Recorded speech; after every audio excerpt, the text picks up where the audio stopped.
Hi all, welcome to our channel turning P C.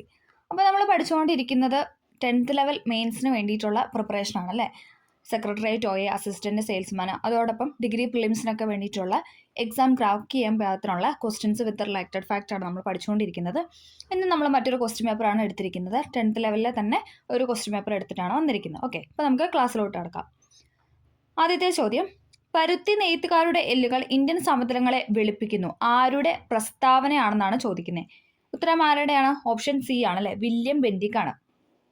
പരുത്തി നെയ്ത്തുകാരുടെ എല്ലുകൾ Indian സമുദ്രങ്ങളെ വെളുപ്പിക്കുന്നു എന്ന് പറഞ്ഞത് വില്യം ബെന്റിക് പ്രഭു ആണ്. ഓക്കെ, അദ്ദേഹത്തിനെ കുറിച്ച് പറയുകയാണെങ്കിൽ ഉദാരമനസ്കനായ ഗവർണർ ജനറൽ ആയിരുന്നു വില്യം ബെന്റിക് പ്രഭു എന്ന് പറയുന്നത്. ഉദാരമനസ്കനായ ഗവർണർ ജനറൽ ആയിരുന്നു. ഇന്ത്യയുടെ ഔദ്യോഗിക ഭാഷ പേർഷ്യന് പകരം ഇംഗ്ലീഷ് ആക്കി മാറ്റിയ ഗവർണർ ജനറൽ ആണ് വില്യം ബെന്റിക് എന്ന് പറയുന്നത്. ഇന്ത്യയുടെ ഔദ്യോഗിക ഭാഷ പേർഷ്യന് പകരം എന്താണ്, ഇംഗ്ലീഷ് ആക്കി മാറ്റി. അതോടൊപ്പം എന്താണ്, ഇമ്പോർട്ടൻ്റ് ആയ ഒരു പോയിന്റ് ആണ്, സതി നിരോധിച്ച ഗവർണർ ജനറൽ ആണ് വില്യം ബെന്റിക് പ്രഭു എന്ന് പറയുന്നത്. സതി നിരോധിച്ചത് ആരാണെന്ന് ചോദിച്ചാൽ അത് വില്യം ബെന്റിക് പ്രഭു ആണ്. അതോടൊപ്പം ശിശുഹത്യ, ശൈശവ വിവാഹം എന്നിവ നിരോധിച്ച ഗവർണർ ജനറൽ ആണ്. അതിൽ ഇമ്പോർട്ടൻ്റ് ആയിട്ടുള്ള സതി നിർത്തലാക്കിയതാണ്. വർഷം ചോദിച്ചാൽ 1829 ഡേറ്റ് ഉൾപ്പെടെയാണെങ്കിൽ ഡിസംബർ 4, 1829 ഡിസംബർ 4 വില്യം ബെന്റിക് പ്രഭു സതി നിരോധിച്ചത്.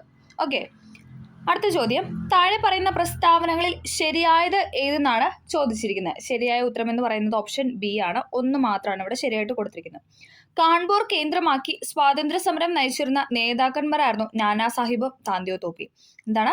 കാൺപൂർ കേന്ദ്രമാക്കി സ്വാതന്ത്ര്യ സമരം നയിച്ചിരുന്ന നേതാക്കന്മാരായിരുന്നു നാനാ സാഹിബും താന്തിയോ തോപ്പി എന്ന് പറയുന്നത്. ഇനി നമുക്ക് ബാക്കി കുറച്ച് കേന്ദ്രവും അതിലെ നേതാക്കളും കൂടെ നമുക്കൊന്ന് പരിചയപ്പെട്ടു പോകാം. എപ്പോഴും ചോദിക്കുന്നതാണ്, ഝാൻസിയിൽ നയിച്ചതാരാണ്? ഝാൻസിയിൽ നേതൃത്വം കൊടുത്തത് റാണി ലക്ഷ്മിഭായ് ആണ്, അല്ലെങ്കിൽ ഝാൻസി റാണി എന്നും പറയാറുണ്ട്. ഝാൻസിയിലും ഗ്വാളിയാറിലുമൊക്കെ എന്താണ്, റാണി ലക്ഷ്മിഭായ് ആണ് നേതൃത്വം നൽകിയത്. ഇനി ഡൽഹിയിൽ ഭക്ത് ഖാനും ബഹദൂർ ഷാ രണ്ടാമനുമായിരുന്നു. ഡൽഹിയിലെ നേതൃത്വം കൊടുത്തത് ഭക്ത് ഖാനും ബഹദൂർ ഷാ രണ്ടാമനും. ഇനി മീററ്റിലാണെങ്കിലും അത് കദം സിംഗ് ആണ്. അതങ്ങനെ ചോദിച്ചു കണ്ടിട്ടില്ല. ഝാൻസി, ഗ്വാളിയാർ, പിന്നെ ഡൽഹിയാണ് ചോദിച്ചിരിക്കുന്നത്. പിന്നെ കാൺപൂർ ചോദിച്ചിട്ടുണ്ട്. കാൺപൂർ ആരാണ്? നമ്മൾ പറഞ്ഞു നാനാ സാഹിബും താന്തിയോ തോപ്പിയുമാണ്. പിന്നെ ആഗ്ര, ഔദ്, ലക്നൗ, ഇവിടെയൊക്കെ ആരാണ്? ഇവിടെയൊക്കെയാണ് ബീഗം ഹസ്രത്ത് മഹൽ. ഓക്കെ, ബീഗം ഹസ്രത്ത് മഹൽ നേതൃത്വം കൊടുത്തത് ആഗ്ര, ഔദ്, ലക്നൌവിലാണ്. ഫൈസാബാദിൽ ആരാണ്? അത് മൗലവി അഹമ്മദുള്ളയാണ്. ഫൈസാബാദിൽ മൗലവി അഹമ്മദുള്ള. അപ്പോൾ ഇത്രയും ആണ് നമുക്ക് പ്രീവിയസ് ആയിട്ട് ചോദിച്ചിരിക്കുന്ന എന്താണ് കേന്ദ്രങ്ങൾ എന്ന് പറയുന്നത്. ഇതിലും കൂടുതലുണ്ട്, പക്ഷേ ഇത്രയാണ് ചോദിച്ചു കണ്ടിരിക്കുന്നത്. ഓക്കെ, ഝാൻസിയിലാണ് റാണി ലക്ഷ്മിഭായ്, ഗ്വാളിയാറിലും റാണി ലക്ഷ്മിഭായ്, പിന്നെ ഡൽഹിയിൽ ജനറൽ ഭക്ത് ഖാൻ ഉണ്ടായിരുന്നു, ബഹദൂർ ഷാ രണ്ടാമൻ അല്ലെ, ചക്രവർത്തിയായിട്ട് ബഹദൂർ ഷാ രണ്ടാമൻ ഉണ്ടായിരുന്നു. പിന്നെ കാൺപൂരിലെ നാനാ സാഹിബും താന്തിയോ തോപ്പിയും. ആഗ്ര, ഔദ്, ലക്നൌവിലൊക്കെ എവിടെ ആരാന്ന് ചോദിച്ചാൽ ബീഗം ഹസ്രത്ത് മഹലായിരുന്നു. ഫൈസാബാദിലെ മൗലവി അഹമ്മദുള്ള. ഇത്രയും കാര്യങ്ങളും കൂടെ ഒന്ന് ഓർത്തിരിക്കുക. ദാദാഭായ് നവറോജി ചോർച്ചാ സിദ്ധാന്തം ആവിഷ്കരിച്ച പുസ്തകമാണ് ഏതെന്ന് പറയുന്നത്. Option D, poverty and un-British rule in India എന്ന് പറയുന്നത്. എപ്പോഴും ചോദിക്കുന്നതാണ്.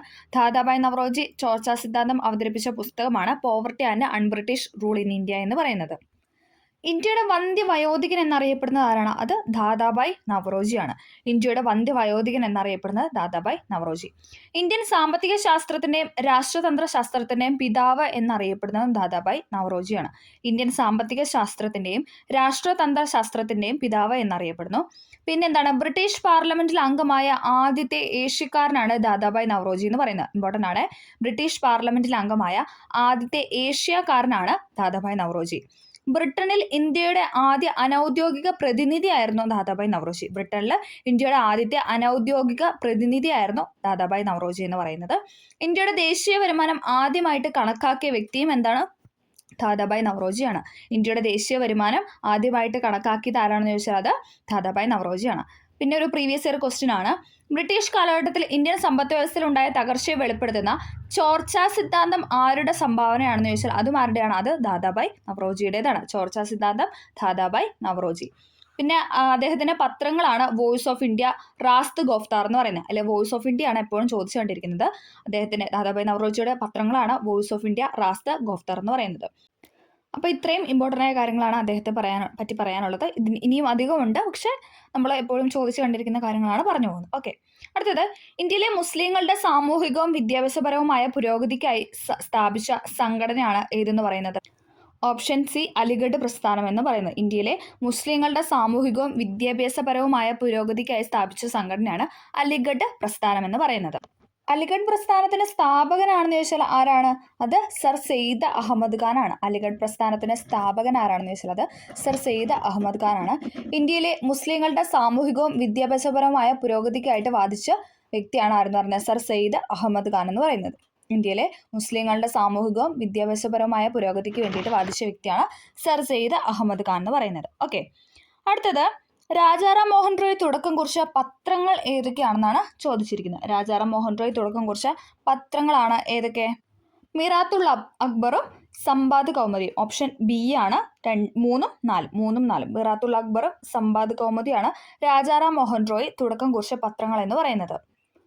ആധുനിക ഭാരതത്തിന്റെ നവോത്ഥാന നായകൻ എന്നറിയപ്പെടുന്ന ആരാണ്? അത് രാജാറാം മോഹൻ റോയ് ആണ്. പ്രീവിയസ് ക്വസ്റ്റൻ ആണ്. ആധുനിക ഭാരതത്തിന്റെ നവോത്ഥാന നായകൻ എന്നറിയപ്പെടുന്നത് രാജാറാം മോഹൻ റോയ്. ഇന്ത്യൻ നവോത്ഥാനത്തിന്റെ പിതാവ് എന്നറിയപ്പെടുന്ന ആരാണ്? അത് രാജാറാം മോഹൻ റോയ് ആണ്. ഇന്ത്യൻ സാമൂഹിക മതനവീകരണ പ്രസ്ഥാനത്തിന്റെ നായകനാണ് രാജാറാം മോഹൻ റോയ് എന്ന് പറയുന്നത്. ഓക്കെ, അദ്ദേഹത്തിനെ കുറിച്ചുള്ള കുറച്ച് കാര്യങ്ങളാണ് പറഞ്ഞത്. ആധുനിക ഭാരതത്തിന്റെ നവോത്ഥാന നായകൻ എന്നറിയപ്പെടുന്നു, ഇന്ത്യൻ നവോത്ഥാനത്തിന്റെ പിതാവ് എന്നറിയപ്പെടുന്നു, ഇന്ത്യൻ സാമൂഹിക മതനവീകരണ പ്രസ്ഥാനത്തിന്റെ നായകൻ എന്നറിയപ്പെടുന്നു. രാജാറാം മോഹൻ റോയ്ക്ക് രാജാറാം മോഹൻ റോയ് അദ്ദേഹത്തിന് രാജ എന്ന സ്ഥാനപ്പേര് നൽകിയത് ആരാന്ന് ചോദിച്ചാൽ അത് അക്ബർ ഷാ രണ്ടാമനാണ്. അക്ബർ ഷാ രണ്ടാമനാണ് രാജാറാം മോഹൻ റോയ്ക്ക് രാജ എന്ന സ്ഥാനപ്പേര് നൽകിയത്. കടൽമാർഗം ഇംഗ്ലണ്ടിലേക്ക് പോയ ആദ്യത്തെ ഇന്ത്യക്കാരനാണ് രാജാറാം മോഹൻ റോയ്. കടൽമാർഗം ബ്രിട്ടനിലേക്ക് പോയ ആദ്യത്തെ ഇന്ത്യക്കാരൻ ആരാണെന്ന് ചോദിച്ചാൽ അത് രാജാറാം മോഹൻ റോയ് ആണ്. നമ്മൾ പറഞ്ഞു സതി നിർത്തലാക്കിയത് വില്യം ബെന്റിക് പ്രഭു ആണെന്ന് പറഞ്ഞായിരുന്നു അല്ലേ? ഓക്കെ, സതി സമ്പ്രദായം നിർത്തലാക്കിയത് 1829 ഡിസംബർ 4-നാണ്. അത് നിർത്തലാക്കാൻ വില്യം ബെന്റിക് പ്രഭുവിനെ പ്രേരിപ്പിച്ച സാമൂഹ്യ പരിഷ്കർത്താവ് ആരാണെന്ന് ചോദിച്ചാൽ അത് രാജാറാം മോഹൻ റോയ് ആണ്.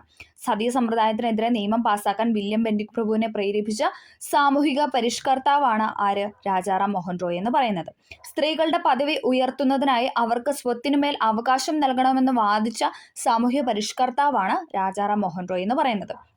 സ്ത്രീകളുടെ പദവി ഉയർത്തുന്നതിന് വേണ്ടിയിട്ട് അവർക്കും സ്വത്തിന് മേൽ അവകാശം നൽകണമെന്ന് വാദിച്ച സാമൂഹ്യ പരിഷ്കർത്താവാണ് രാജാറാം മോഹൻ റോയ് എന്ന് പറയുന്നത്. രാജാറാം മോഹൻ റോയ് ആണ് ആദ്യമായി ഇന്ത്യയിൽ ഒരു ദേശീയ വിദ്യാഭ്യാസത്തിന്റെ ആവശ്യകത ചൂണ്ടിക്കാണിച്ച വ്യക്തിയെന്ന് പറയുന്നത്. പിന്നെ അദ്ദേഹം രാജാറാം മോഹൻ റോയ് ബംഗാളിയിലേക്ക് വിവർത്തനം ചെയ്ത ജാതി വ്യവസ്ഥയെ എതിർക്കുന്ന ഒരു നാടകമാണ് വജ്ര സൂചി എന്ന് പറയുന്നത്. അതങ്ങനെ ചോദിച്ച് കണ്ടിട്ടില്ല, എന്നാലും ഒന്ന് ഓർത്തു വയ്ക്കാം. രാജാറാം മോഹൻ റോയ് ബംഗാളി ഭാഷയിൽ ആരംഭിച്ച ആനുകാലിക പ്രസിദ്ധീകരണമാണ് ബംഗദൂത് എന്ന് പറയുന്നത്. രാജാറാം മോഹൻ റോയ് ബംഗാളി ഭാഷയിൽ ആരംഭിച്ച ആനുകാലിക പ്രസിദ്ധീകരണം ചോദിച്ചാൽ അത് ബംഗദൂതാണ്. ഇനി നമ്മൾ പറഞ്ഞു മിറാത്തുൽ അക്ബർ, അതേതാണ്? രാജാറാം മോഹൻ റോയ് പേർഷ്യൻ ഭാഷയിൽ ആരംഭിച്ച പത്രമാണ് മിറാത്തുൽ അക്ബർ എന്ന് പറയുന്നത്. അതും എപ്പോഴും ചോദിക്കുന്നതാണ്. മിറാത്തുൽ അക്ബർ എന്ന് പറയുന്നത് അദ്ദേഹം പേർഷ്യൻ ഭാഷയിൽ ആരംഭിച്ച പത്രമാണ്.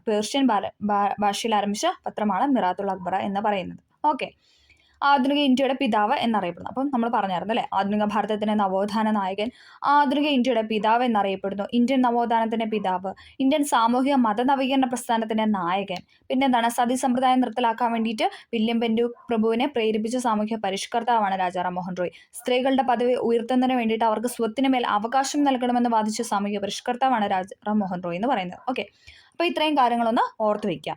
അടുത്തത്, രവീന്ദ്രനാഥ ടാഗോർ കേരളത്തിന്റെ രാജാറാം മോഹൻ റോയ് എന്ന് വിശേഷിപ്പിച്ചത് ആരെയാണ്? രവീന്ദ്രനാഥ ടാഗോർ കേരളത്തിന്റെ രാജാറാം മോഹൻ റോയ് എന്ന് വിശേഷിപ്പിച്ച ആരെയാണെന്ന് ചോദിച്ചാൽ അത് ഡോക്ടർ അയ്യത്താൻ ഗോപാലനാണ്. ഡോക്ടർ അയ്യത്താൻ ഗോപാലൻ. ഗാന്ധിജിയുടെ കേരള സന്ദർശനവുമായി ബന്ധപ്പെട്ട് ശബരി ആശ്രമം സ്ഥിതി ചെയ്യുന്ന ജില്ലയാണ് ഏത്? ഓപ്ഷൻ സി പാലക്കാട് എന്ന് പറയുന്നത്. ഗാന്ധിജിയുടെ കേരള സന്ദർശനവുമായി ബന്ധപ്പെട്ട ശബരി ആശ്രമം എവിടെയാണ് സ്ഥിതി ചെയ്യുന്നതെന്ന് ചോദിച്ചാൽ അത് പാലക്കാട് ജില്ലയിലാണ്. പാലക്കാട്. അടുത്തത്, E.V. രാമസ്വാമി നായ്ക്കറുമായി ബന്ധപ്പെട്ട സത്യാഗ്രഹമാണ് ഏത്? ഓപ്ഷൻ എ വൈക്കം സത്യാഗ്രഹം എന്ന് പറയുന്നത്. E.V. രാമസ്വാമി നായ്ക്കറുമായി ബന്ധപ്പെട്ട സത്യാഗ്രഹമാണ് വൈക്കം സത്യാഗ്രഹം. വൈക്കം സത്യാഗ്രഹം നടന്ന വർഷം ഏതാണ്? അത് 1924-ലാണ്. 1924-ലാണ് വൈക്കം സത്യാഗ്രഹം ആരംഭിച്ചത്.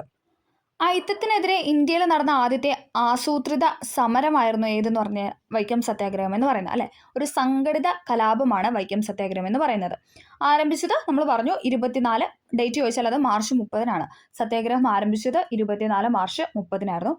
സത്യാഗ്രഹത്തിന് കാരണം ചോദിച്ചാൽ എന്താണ്? വൈക്കം മഹാദേവ ക്ഷേത്രത്തിന്റെ സമീപത്തുള്ള റോഡുകൾ അവർണ ഹിന്ദുക്കൾക്ക് പ്രവേശനം ഇല്ലാതിരുന്നു അല്ലെ. കിഴക്കേ നട, വടക്കേ നട, അങ്ങനെ 4 നടകളുണ്ട്. അപ്പോൾ അതിലൊന്നും എന്താണ് അവർണ്ണ ജാതിയിൽപ്പെട്ടവർക്ക്, താഴ്ന്ന ജാതിയിൽപ്പെട്ടവർക്ക് പ്രവേശനം ഇല്ലാതിരുന്നതായിരുന്നു ഈ സത്യാഗ്രഹം നടക്കാനുള്ളതിന് കാരണം എന്ന് പറയുന്നത്. ഓക്കെ, വൈക്കം സത്യാഗ്രഹത്തിന്റെ കാലയളവ് ചോദിച്ചിട്ടുണ്ട്. 603 ദിവസമാണ് നീണ്ടു നിന്നത്. വൈക്കം സത്യാഗ്രഹം നീണ്ടു നിന്നത് 603 ദിവസങ്ങളാണ്. പ്രമേയം പാസ്സാക്കാനായിട്ട് മുൻകൈ എടുത്ത വ്യക്തിയാണ് TK മാധവൻ എന്ന് പറയുന്നത്. ഇമ്പോർട്ടൻ്റ് ആണ്. വൈക്കം സത്യാഗ്രഹത്തിന് നേതൃത്വം നൽകിയത് ആരാണെന്നൊക്കെ പ്രീവിയസ് ഇയറിൽ ചോദിച്ചിട്ടുണ്ട്. അത് TK മാധവനാണ്. സത്യാഗ്രഹം സംഘടിപ്പിക്കുന്നതിന് മുൻകൈ എടുത്ത നേതാക്കളാണ് TK മാധവന്, KP കേശവമേനോനും എന്നറിയപ്പെടുന്നത്. ഓക്കെ, സത്യാഗ്രഹത്തിൽ പങ്കെടുത്ത അഹിന്ദുക്കളായ നേതാക്കളാണ് ജോർജ് ജോസഫ്, PM സെബാസ്റ്റ്യന്, അബ്ദുറഹ്മാൻ എന്ന് പറയുന്നത്. അതായത് ക്രിസ്ത്യൻ മുസ്ലിം വിഭാഗത്തിൽപ്പെട്ടവരായിരുന്നു ജോർജ് ജോസഫ്, PM സെബാസ്റ്റ്യന്, അബ്ദുറഹ്മാൻ എന്ന് പറയുന്നത്. വൈക്കം സത്യാഗ്രഹം അല്ലെങ്കിൽ വൈക്കം മെമ്മോറിയൽ എന്ന നിവേദനം സമർപ്പിക്കപ്പെട്ട ഭരണാധികാരി ആരാണെന്ന് ചോദിച്ചാൽ അത് റാണി സേതുലക്ഷ്മിബായിക്കായിരുന്നു. വൈക്കം മെമ്മോറിയൽ എന്ന നിവേദനം ആർക്കാണ്, ഏത് ഭരണാധികാരിക്കാണ് അത് സമർപ്പിക്കപ്പെട്ടത് എന്ന് ചോദിച്ചാൽ അത് റാണി സേതുലക്ഷ്മിബായിക്കാണ്. റാണി സേതുലക്ഷ്മിബായിക്ക്. പിന്നെ നമ്മൾ ഇമ്പോർട്ടൻ്റ് ആയ ഒരു പോയിന്റ് പറയാറുണ്ട്. ശ്രീനാരായണ ഗുരു വൈക്കം സത്യാഗ്രഹ ക്യാമ്പ് സന്ദർശിച്ചത് 24 ശ്രീനാരായണ ഗുരു വൈക്കം സത്യാഗ്രഹ ക്യാമ്പ് സന്ദർശിച്ചത് ചോദിച്ചാൽ അത് 1924 സെപ്റ്റംബർ 27 എന്നാൽ തുടങ്ങിയെന്ന് ചോദിച്ചാൽ മാർച്ച് 30 സെപ്റ്റംബർ 27 ശ്രീനാരായണ ഗുരു വൈക്കം സത്യാഗ്രഹം സന്ദർശിക്കുന്നത്. ഗാന്ധിജി പങ്കെടുത്ത കേരളത്തിലെ ആദ്യത്തെ സത്യാഗ്രഹം ഏതാണെന്ന് ചോദിച്ചാൽ അതും എന്താണ്, വൈക്കം സത്യാഗ്രഹമാണ്. ഗാന്ധിജി എന്നാണ് കേരളത്തിൽ സന്ദർശിച്ചതെന്ന് ചോദിച്ചാൽ അത് 1925 രണ്ടാമത്തെ സന്ദർശനം അല്ലേ. രണ്ടാമത്തെ സന്ദർശനം എന്ന് പറയുന്ന വൈക്കം സത്യാഗ്രഹത്തോടനുബന്ധിച്ചായിരുന്നു. ഗാന്ധിജി വന്നത് 1925 മാർച്ച് 9 മാർച്ച് 9. പിന്നെ നമ്മൾ പറയാറുണ്ട് വൈക്കം സത്യാഗ്രഹത്തെ തുടർന്ന് നടന്ന ജാഥയാണ് സവർണ ജാഥ എന്ന് പറയുന്നത്. അതാരാണ്, മന്നത്ത് പത്മനാഭന്റെ നേതൃത്വത്തിലായിരുന്നു അല്ലേ. എവിടെ തൊട്ടായിരുന്നു എന്ന് ചോദിച്ചാൽ അത് വൈക്കത്ത് നിന്ന് തിരുവനന്തപുരത്തേക്കായിരുന്നു. ഓക്കെ, ഗാന്ധിജിയുടെ നിർദ്ദേശപ്രകാരം വൈക്കം സത്യാഗ്രഹത്തെ അനുകൂലിച്ച് വൈക്കത്ത് നിന്നും തിരുവനന്തപുരത്തേക്ക് സവർണ ജാഥ സംഘടിപ്പിച്ച വ്യക്തിയാണ് ആരെന്ന് പറയുന്നത്, മന്നത്ത് പത്മനാഭൻ എന്ന് പറയുന്നത്. എപ്പോഴും ചോദിക്കുന്ന ക്വസ്റ്റ്യൻ ആണ്. സവർണ ജാഥ ആരംഭിച്ചു ചോദിച്ചാൽ 1924 നവംബർ 1 1924 നവംബർ 1 സവർണജാഥ ആരംഭിച്ചതെന്ന് പറയാം. അതും കൂടെ ഒന്ന് ഓർത്ത് വയ്ക്കുക. ഓക്കെ, അപ്പോൾ ഇത്രയും കാര്യങ്ങളാണ് നമുക്ക് ഇതുമായിട്ട് ബന്ധപ്പെട്ട് പറയാനുള്ളത്. അടുത്ത 2 ക്വസ്റ്റ്യനും ഡിലീറ്റഡ് ആയിരുന്നു. ഓക്കെ, അടുത്തത് 2024 വർഷത്തെ G7 ഉച്ചകോടി നടന്ന രാജ്യം ചോദിച്ചാൽ അത് ഏതാണ്, ഇറ്റലിയിലാണ്. 2024 G7 ഉച്ചകോടി നടന്ന രാജ്യം എന്ന് പറയുന്നത് ഇറ്റലിയാണ്. ഇറ്റലി. അടുത്തത് ഇന്ത്യൻ ഭരണഘടന ഉറപ്പ് നൽകുന്ന മൗലിക അവകാശങ്ങളിൽ നിന്നും പിന്നീട് നീക്കം ചെയ്യപ്പെട്ട അവകാശമാണ് ഏത്, ഓപ്ഷൻ എ സ്വത്ത് സമ്പാദിക്കാനുള്ള അവകാശം എന്ന് പറയുന്നത്. എല്ലാ ക്വസ്റ്റ്യൻ പേപ്പറിലുള്ള ഒരു ക്വസ്റ്റ്യൻ ആണല്ലോ ഇത്. ഓക്കെ, ഇന്ത്യൻ ഭരണഘടനയിൽ എന്താണ് മൗലിക അവകാശങ്ങളിൽ നിന്ന് നീക്കം ചെയ്ത അവകാശമാണ് സ്വത്ത് സമ്പാദിക്കാനുള്ള അവകാശം എന്ന് പറയുന്നത്. ഇപ്പോൾ എന്താണ്, ഇപ്പോൾ അത് നിയമ അവകാശമാണ്. ഏത് ഭേദഗതി പ്രകാരമാണ് അത് മാറ്റിയെന്ന് ചോദിച്ചാൽ അത് 44ാം ഭരണഘടനാ ഭേദഗതി. ഏതാണ് വർഷം, 78. ഓക്കെ, അപ്പം ഈ 8 എടുത്തിട്ട് കണക്ട് ചെയ്താൽ മതി. 78 എന്ന് പറയുമ്പോൾ 4 കൂടെ കൂട്ടി നമുക്ക് 8 എന്ന് കിട്ടും. അപ്പോൾ 1978 വർഷം ഒന്ന് ഓർത്ത് വയ്ക്കും. ഓക്കെ, 42 44 മാറിപ്പോകാതിരിക്കാനാണ് അങ്ങനെ പറഞ്ഞത്. ഓക്കെ, ഇന്ത്യൻ ഭരണഘടന ഉറപ്പ് നൽകുന്ന മൗലിക അവകാശങ്ങളിൽ നിന്നും പിന്നീട് നീക്കം ചെയ്യപ്പെട്ട അവകാശമാണ് സ്വത്ത് സമ്പാദിക്കാനുള്ള അവകാശം എന്ന് പറയുന്നത്. അതേസമയം സഞ്ചരിക്കാനുള്ള അവകാശം, ഭാഷാ ന്യൂനപക്ഷങ്ങൾക്കുള്ള അവകാശം, വിദ്യാഭ്യാസത്തിനുള്ള അവകാശം എന്നൊക്കെ പറയുന്നത് നമ്മുടെ മൗലിക അവകാശങ്ങളിൽ ഉൾപ്പെടുന്ന വിഷയങ്ങൾ തന്നെയാണ്. ഓക്കെ, മൗലിക അവകാശം എന്ന ആശയം ഇന്ത്യ കടമെടുത്തിരിക്കുന്നത് എവിടെയെന്ന് വെച്ചാൽ അത് USA നിന്നാണ്. USA അല്ലെങ്കിൽ അമേരിക്കയിൽ നിന്നാണ് മൗലിക അവകാശം എന്ന ആശയം ഇന്ത്യ കടം കൊണ്ടിരിക്കുന്നത്. ഓക്കെ, അതും കൂടെ ഒന്ന് ഓർത്ത് വയ്ക്കുക. അടുത്തത് ഇന്ത്യൻ ഭരണഘടനയിൽ ബാലവേല നിരോധിക്കുന്ന ആർട്ടിക്കിളാണ് ആർട്ടിക്കിൾ 24 എന്ന് പറയുന്നത്. ബാലവേല നിരോധിക്കുന്ന ആർട്ടിക്കിളാണ് ആർട്ടിക്കിൾ 24. ഭരണഘടന ഉറപ്പ് നൽകുന്ന മൗലിക അവകാശങ്ങൾ നിഷേധിക്കപ്പെട്ടാൽ സമീപിക്കാവുന്ന കോടതി ഏതാണെന്നാണ് ചോദിച്ചിരിക്കുന്നത്. ഏതാണ്, ഓപ്ഷൻ C ആണ്. 3 മാത്രമാണ് ശരി. അതായത് സുപ്രീം കോടതിയും ഹൈക്കോടതിയും. നമുക്കറിയാം അല്ലേ, ഭരണഘടന ഉറപ്പ് നൽകുന്ന മൗലിക അവകാശങ്ങൾ, നമ്മുടെ ഫണ്ടമെന്റൽ റൈറ്റ് നിഷേധിക്കപ്പെട്ടാൽ നമുക്ക് സുപ്രീം കോടതിയും ഹൈക്കോടതിയും സമീപിക്കാവുന്നതാണ്. ഓക്കെ, അവർ പുറപ്പെടുവിക്കുന്ന ഉത്തരവാണ് ഏതെന്ന് പറയുന്നത്, റിട്ടുകൾ എന്ന് പറയുന്നത് അല്ലേ. റിട്ടുകൾ എന്ന് പറയുന്നത് സുപ്രീം കോടതിക്കും ഹൈക്കോടതിക്കും മാത്രം പുറപ്പെടുവിക്കാൻ പറ്റുന്ന ഉത്തരവുകളാണ്. സുപ്രീം കോടതിയാണ് റിട്ട് പുറപ്പെടുവിക്കുന്നതിൽ അത് ഏത് ആർട്ടിക്കിൾ പ്രകാരമാണെങ്കിൽ അത് 32 ഇമ്പോർട്ടൻ്റ് ആണ്. 32ാം ആർട്ടിക്കിൾ പ്രകാരമാണ് സുപ്രീം കോടതി റിട്ട് പുറപ്പെടുവിക്കുന്നത്. ഇനി ഹൈക്കോടതി ആണെങ്കിലോ 226 226ാം ആർട്ടിക്കിൾ പ്രകാരമാണ് ഹൈക്കോടതി റിട്ട് പുറപ്പെടുവിക്കുന്നത്. ഇന്ത്യൻ ഭരണഘടനയുടെ ആമുഖം എഴുതി തയ്യാറാക്കിയത് ജവഹർലാൽ നെഹ്റു ആണ്. ജവഹർലാൽ നെഹ്റു അവതരിപ്പിച്ച ലക്ഷ്യപ്രമേയമാണ് എന്തെന്ന് പറയുന്നത് നമ്മുടെ ഭരണഘടനയുടെ ആമുഖമായിട്ട് മാറിയത്. ഓക്കെ, അതൊന്ന് ഓർത്ത് വയ്ക്കുക. ഇന്ത്യൻ ഭരണഘടനയുടെ അവസാനത്തെ ഭേദഗതി ആ സമയത്തായിരുന്നു ഏതെന്ന് പറയുന്ന ഓപ്ഷൻ ബി നിയമനിർമ്മാണ സഭകളിലെ സ്ത്രീ സംവരണവുമായി ബന്ധപ്പെട്ട 2024 കറണ്ട് അഫയറുമായി ബന്ധപ്പെട്ടതാണ്. നിയമനിർമ്മാണ സഭകളിലെ സ്ത്രീ സംവരണവുമായി ബന്ധപ്പെട്ടുള്ളതാണ് ഇന്ത്യൻ ഭരണഘടനയുടെ അവസാനത്തെ ഭേദഗതി എന്ന് പറയുന്നത്. 4ാം പഞ്ചവത്സര പദ്ധതിയുടെ ലക്ഷ്യങ്ങളിൽ ഉൾപ്പെടുന്നവ ഏതെല്ലാം എന്നാണ് അടുത്ത ക്വസ്റ്റ്യൻ. ഏതാണ്? ഓപ്ഷൻ എ ആണ്, 1ഉം 3ഉമാണ്. സ്ഥിരതയോട് കൂടിയ വളർച്ച, സ്വാശ്രയത്വം. 4ാം പഞ്ചവത്സര പദ്ധതിയുടെ ലക്ഷ്യങ്ങളാണ് പറയുന്നത്. സ്ഥിരതയോട് കൂടിയ വളർച്ച, സ്വാശ്രയത്വം എന്നൊക്കെ പറയുന്നത് 4ാം പഞ്ചവത്സര പദ്ധതിയുടെ ലക്ഷ്യങ്ങളായിരുന്നു. അടുത്തത്, സ്വാതന്ത്ര്യാനന്തരം നാട്ടുരാജ്യങ്ങളെ ഇന്ത്യൻ യൂണിയൻ ലയിപ്പിക്കുന്നതിന് സ്വീകരിച്ച മാർഗങ്ങൾ ഏതെല്ലാം എന്നാണ് ചോദിച്ചിരിക്കുന്നത്. ഏതാണ്? ഓപ്ഷൻ സി, ഇതെല്ലാം ഉണ്ടായിരുന്നു. സൈനിക നടപടികൾ ഉണ്ടായിരുന്നു, ലയനക്കരാർ ഉണ്ടായിരുന്നു, അനുരഞ്ജനം ഉണ്ടായിരുന്നു. ഈ 3 മാർഗങ്ങളിലൂടെയും എന്താണ് ഇന്ത്യൻ യൂണിയനിൽ ലയിപ്പിച്ചിട്ടുണ്ട്. സ്വാതന്ത്ര്യാനന്തരം നാട്ടുരാജ്യങ്ങളെ ഇന്ത്യൻ യൂണിയനിൽ ലയിപ്പിച്ചിട്ടുണ്ട്. ഓക്കെ, അടുത്ത ക്വസ്റ്റ്യൻ ഡിലീറ്റഡ് ആയിരുന്നു. ദെൻ അടുത്തത്, മനുഷ്യനെ ബഹിരാകാശത്ത് എത്തിക്കാനുള്ള ഇന്ത്യയുടെ പ്രഥമ ബഹിരാകാശ സഞ്ചാര പദ്ധതിയാണ് ഏതെന്ന് പറയുന്നത്? ഗഗൻയാൻ എന്ന് പറയുന്നത്. മനുഷ്യനെ ബഹിരാകാശത്ത് എത്തിക്കാനുള്ള ഇന്ത്യയുടെ പ്രഥമ ബഹിരാകാശ സഞ്ചാര പദ്ധതിയാണ് ഗഗൻയാൻ എന്ന് പറയുന്നത്. ഇനി ചന്ദ്രയാൻ എന്ന് പറയുന്നത്, അത് ആ പേര് തന്നെയാണ് അല്ലേ, ചന്ദ്രനിലേക്ക് പോകാനുള്ളതാണ് ചന്ദ്രയാൻ എന്ന് പറയുന്നത്. മംഗൾയാൻ എന്താണ്? അത് ചൊവ്വാ ദൗത്യവുമായി ബന്ധപ്പെട്ടതാണ്. മംഗൾയാൻ എന്ന് പറയുന്നത് ചൊവ്വാ ദൗത്യവുമായി ബന്ധപ്പെട്ടതാണ്. ചന്ദ്രയാൻ എന്ന് പറയുന്നത് ചന്ദ്രപര്യവേഷണവുമായിട്ട് ബന്ധപ്പെട്ടതാണ്. 1999 കാർഗിൽ യുദ്ധത്തിൽ ഇന്ത്യൻ വ്യോമസേന നടത്തിയ ഓപ്പറേഷൻ ഏത് പേരിലാണ് അറിയപ്പെടുന്നത്? ഏതാണ്? Option C, operation Safed Sagar ആണ്. 1999 കാർഗിൽ യുദ്ധത്തിൽ ഇന്ത്യൻ വ്യോമസേന നടത്തിയ ഓപ്പറേഷൻ ഏതാണെന്ന് ചോദിച്ചാൽ അത് ഓപ്പറേഷൻ സഫേദ് സാഗർ ആണ്. സഫേദ് സാഗർ. അടുത്തത്, 2024 Paris Olympics shooting 10 metre air pistol വിഭാഗത്തിൽ വെങ്കല മെഡൽ നേടിയ ഇന്ത്യൻ വനിതയാണ് ആര്? മനു ഭാക്കർ എന്ന് പറയുന്നത്. കറണ്ട് അഫെയർ ആണ്. 2024 പാരീസ് ഒളിമ്പിക്സ് ഷൂട്ടിംഗ് വിഭാഗത്തിൽ 10 മീറ്റർ എയർ പിസ്റ്റൾ വിഭാഗത്തിൽ വെങ്കല മെഡൽ നേടിയ ഇന്ത്യൻ വനിതയാണ് ആര്? മനു ഭാക്കർ എന്ന് പറയുന്നത്. ഇന്ത്യയിലെ ആദ്യത്തെ അണ്ടർ വാട്ടർ മെട്രോ ടണൽ ഉദ്ഘാടനം ചെയ്തത് എവിടെയാണ്? കൊൽക്കത്തയിലാണ്. ഇന്ത്യയിലെ ആദ്യത്തെ അണ്ടർ വാട്ടർ മെട്രോ ടണൽ ഉദ്ഘാടനം ചെയ്തത് കൊൽക്കത്തയിലാണ്. ഇന്ത്യയിലെ ഏറ്റവും ഉയരമുള്ള കൊടുമുടിയായ മൗണ്ട് കെ2 സ്ഥിതി ചെയ്യുന്നത് ഏത് നിരയിലാണെന്നാണ് ചോദിക്കുന്നത്. ഏതാണ്? ഓപ്ഷൻ സി, കാരക്കോറം മലനിരയിലാണ്. ഇന്ത്യയിലെ ഏറ്റവും ഉയരമുള്ള കൊടുമുടിയാണ് മൗണ്ട് കെ2 എന്ന് പറയുന്നത്. അത് കാരക്കോറം മലനിരയിലാണ്. ഇനി ലോകത്തിലെ ഏറ്റവും വലിയ കൊടുമുടി ചോദിച്ചാൽ അത് ഏതാണ്? അത് മൗണ്ട് എവറസ്റ്റ് ആണ് അല്ലേ. മൗണ്ട് എവറസ്റ്റ് ആണ് ലോകത്തിലെ ഏറ്റവും ഉയരം കൂടിയ കൊടുമുടി എന്ന് പറയുന്നത്. അത് സ്ഥിതി ചെയ്യുന്ന നേപ്പാളിലാണ് അല്ലേ. നേപ്പാൾ എന്ന രാജ്യത്താണ് സ്ഥിതി ചെയ്യുന്നത്. ഓക്കെ, അടുത്തത്, ചെമ്മണ്ണിന് ചുവപ്പ് നിറം നൽകുന്നത് എന്താണ്? ഇരുമ്പാണ് അല്ലേ. ചെമ്മണ്ണിന് ചുവപ്പ് നിറം നൽകുന്നത് ഇരുമ്പിന്റെ അംശമുള്ളതുകൊണ്ടാണ്, ഇരുമ്പ് അടങ്ങിയിട്ടുള്ളത് കൊണ്ടാണ് ചെമ്മണ്ണിന് എന്താണ് ചുവപ്പ് നിറം നൽകുന്നത്. അടുത്തത്, ഇന്ദ്രാവതി ഏതു നദിയുടെ പോഷക നദിയാണെന്നാണ് ചോദിച്ചിരിക്കുന്നത്. ഏതാണ്? Option C, ഗോദാവരിയുടേതാണ്. ഗോദാവരിയുടെ പോഷക നദിയാണ് ഇന്ദ്രാവതി എന്ന് പറയുന്നത്. മറ്റ് പോഷക നദികൾ ചോദിച്ചാലോ? പെൻഗംഗ, പൂർണ്ണ, പ്രാൺഹിത, മഞ്ജീര, ശബരി. അതിൽ ശബരിയും പെൻഗംഗയും ഇന്ദ്രാവതിയും ഒന്ന് ഓർത്തിരിക്കുക. ഓക്കെ, അതാണ് എപ്പോഴും ചോദിച്ച് കണ്ടിട്ടുള്ളത്. ഇന്ദ്രാവതി ചോദിക്കാറുണ്ട്, അതോടൊപ്പം പെൻഗംഗ ചോദിക്കാറുണ്ട്, ശബരി ചോദിക്കാറുണ്ട്. ഇത് 3ഉം ഗോദാവരിയുടെ പോഷക നദികളാണ്. ഈ ഗോദാവരിയുടെ ഉത്ഭവം ചോദിച്ചാലോ? മഹാരാഷ്ട്രയിലെ നാസിക് ജില്ലയിലെ ത്രയംബകേശ്വർ കുന്നുകളിൽ നിന്നാണ് ഗോദാവരി നദിയുടെ ഉത്ഭവം എന്ന് പറയുന്നത്. മഹാരാഷ്ട്രയിലെ നാസിക് ജില്ലയിലെ ത്രയംബകേശ്വർ കുന്നുകളിൽ നിന്നാണ് ഗോദാവരി നദിയുടെ ഉത്ഭവം എന്ന് പറയുന്നത്. നീളം ചോദിച്ചാൽ 1465 കിലോമീറ്റർ ആണ് ഗോദാവരിയുടെ നീളം എന്ന് പറയുന്നത്. 1465 കിലോമീറ്റർ. ഇന്ത്യയിലെ നദികളിൽ നീളത്തിൽ 2ാം സ്ഥാനത്തുള്ള നദിയാണ് ഗോദാവരി എന്ന് പറയുന്നത്. അതോടൊപ്പം പൂർണ്ണമായും ഇന്ത്യയിലൂടെ ഒഴുകുന്ന നദികളിൽ നീളത്തിൽ 1ാം സ്ഥാനത്ത്. പൂർണ്ണമായും, അതായത് മൊത്തത്തിൽ എന്താണ് ഇന്ത്യയിലൂടെയാണ് ഒഴുകുന്നത്. പൂർണ്ണമായും ഇന്ത്യയിലൂടെ ഒഴുകുന്ന നദികളിൽ നീളത്തിൽ 1ാം സ്ഥാനത്തുള്ള നദി ചോദിച്ചാൽ അതും ഏതാണ്? അത് ഗോദാവരിയാണ്. ഓക്കെ, അതും കൂടെ ഒന്ന് ഓർത്തിരിക്കുക.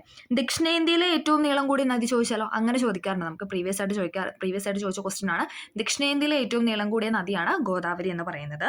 ഏറ്റവും നീളം കൂടിയ ഉപദ്വീപീയ നദി അങ്ങനെയും ചോദിച്ചിട്ടുണ്ട്. ഏറ്റവും നീളം കൂടിയ ഉപദ്വീപീയ നദി, ദക്ഷിണേന്ത്യയിലെ ഏറ്റവും നീളം കൂടിയ നദി, പൂർണ്ണമായും ഇന്ത്യയിലൂടെ ഒഴുകുന്ന നദികളിൽ നീളം കൂടിയ നദി എന്നൊക്കെ പറയുന്നത് അത് ഗോദാവരി നദിയാണ്. ഡെക്കാൻ പീഠഭൂമിയിലൂടെ ഒഴുകുന്ന ഏറ്റവും വലിയ നദിയാണ് ഗോദാവരി. ഡെക്കാൻ പീഠഭൂമിയിലൂടെ ഒഴുകുന്ന ഏറ്റവും നീളം കൂടിയ നദിയാണ് ഗോദാവരി. ആന്ധ്രാപ്രദേശിന്റെ ജീവരേഖ എന്നറിയപ്പെടുന്നു. ആന്ധ്രാപ്രദേശിന്റെ ജീവരേഖ എന്നറിയപ്പെടുന്ന നദിയാണ് ഗോദാവരി എന്ന് പറയുന്നത്. ഓക്കെ, പ്രീവിയസ് ആയിട്ട് ചോദിച്ചൊരു ക്വസ്റ്റ്യൻ പറയാം. ഗോദാവരി നദിയുടെ പോഷക നദി ഏതെന്ന് പറഞ്ഞിട്ട് കബനി, ശബരി, ഭീമ, ടെല്ല് ഏതാണ് ഉത്തരം എന്ന് പറയുന്നത്? നമ്മൾ പറഞ്ഞു ശബരി അല്ലേ. അപ്പം ശബരിയും പെൻഗംഗയും ഇന്ദ്രാവതി ഒന്ന് ഓർത്തിരിക്കുക. ശബരി, പെൻഗംഗ, ഇന്ദ്രാവതി, അതാണ് എപ്പോഴും PSC ചോദിച്ചു കണ്ടിട്ടുള്ള ചോദ്യം എന്ന് പറയുന്നത്. അടുത്തത്, പാമ്പാടും ചോലയെ നാഷണൽ പാർക്കായി പ്രഖ്യാപിച്ച വർഷമാണ് ഏതെന്ന് പറയുന്നത്? Option A 2003. 2003 പാമ്പാടും ചോലയെ നാഷണൽ പാർക്കായിട്ട് പ്രഖ്യാപിച്ചത്. ഏത് ജില്ലയിലാണ് പാമ്പാടും ചോല നാഷണൽ പാർക്ക്? അത് ഇടുക്കി ജില്ലയിലാണ് അല്ലേ. ഏറ്റവും കൂടുതൽ ദേശീയോദ്യാനങ്ങളുള്ള ജില്ല എന്ന് പറയുന്നത് ഇടുക്കിയാണ്. അതും ചോദിച്ചിട്ടുണ്ട്. ഇടുക്കി എന്താണ്? Eravikulam national park, Periyar national park, Mathikettan Shola, Anamudi Shola, Pambadum Shola, ഇതെല്ലാമാണ് നാഷണൽ പാർക്ക് എന്ന് പറയുന്നത്. ഇതെല്ലാം ഏത് ജില്ലയിലാണെന്ന് വെച്ചാൽ അത് ഇടുക്കി ജില്ലയിലാണ്. ഇനി സൈലന്റ് വാലി, അത് എപ്പോഴും ചോദിക്കാറുണ്ട്. സൈലന്റ് വാലി നാഷണൽ പാർക്ക് ആണെങ്കിൽ അത് പാലക്കാട് ജില്ലയിലാണ് അല്ലെ. സിംഹവാലൻ കുരങ്ങുകൾ കൂടുതലായിട്ട് കാണപ്പെടുന്ന സൈലന്റ് വാലി നാഷണൽ പാർക്ക് സ്ഥിതി ചെയ്യുന്നത് പാലക്കാട് ജില്ലയിലാണ്. ബാക്കി എല്ലാ ദേശീയോദ്യാനങ്ങളും അല്ലെങ്കിൽ ബാക്കി എല്ലാ നാഷണൽ പാർക്കും സ്ഥിതി ചെയ്യുന്നത് അത് ഇടുക്കി ജില്ലയിലാണ്. ഏതൊക്കെയാണ്? ഇരവികുളം ഉണ്ട്, പെരിയാറുണ്ട്, മതികട്ടാൻ ചോല, ആനമുടി ചോല, പാമ്പാടും ചോല. അതിൽ ഏറ്റവും ചെറിയ ദേശീയോദ്യാനമാണ് ഇതെന്ന് പറഞ്ഞാൽ പാമ്പാടും ചോല. ചെറിയ പാമ്പ് എന്നല്ല നമ്മൾ കണക്ട് ചെയ്ത് പഠിച്ചായിരുന്നു അല്ലേ. ഏറ്റവും ചെറിയ നാഷണൽ പാർക്കാണ് ചോദിക്കുന്നത്, അത് പാമ്പാടും ചോലയാണ്.